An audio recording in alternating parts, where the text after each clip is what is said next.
এই কার ফোন ভাই? বউয়ের ফোন ভাই। হ্যালো, ও সোনা, দেখো না আমি বাড়িতে ফিরছিলাম, আমার বন্ধুগুলো আছে না, এই বুম্বাস জানু, ও বললো ভাইদা জোর ঠান্ডা পড়েছে, এক ব্যাগ হয়ে যাক। ওই এক ব্যাগ করতে করতে হাফ বোতল হয়ে গেছে।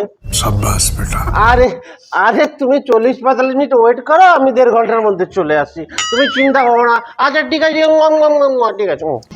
তুই যে আমাদের নাম করে বললি, বৌদি তো কিছু বলে না? अच्छा বলে তো, क्या बोला तूने? তবে অল্প বলে। क्या की बोला বলে যারা তোমাকে মদ খাওয়াচ্ছে তারা ওলা আউট হয়ে মরুক, তারা ড্রেনে গিয়ে মরুক, बड़े खतरनाक लोग हैं। তাদের পরিবার নিপাত যাক, নিজের পক্ষে তারা যেন ট্রাকের তলায় এসে মরুক। হ্যাঁ, কিন্তু মরুক। Back, Orban! Back!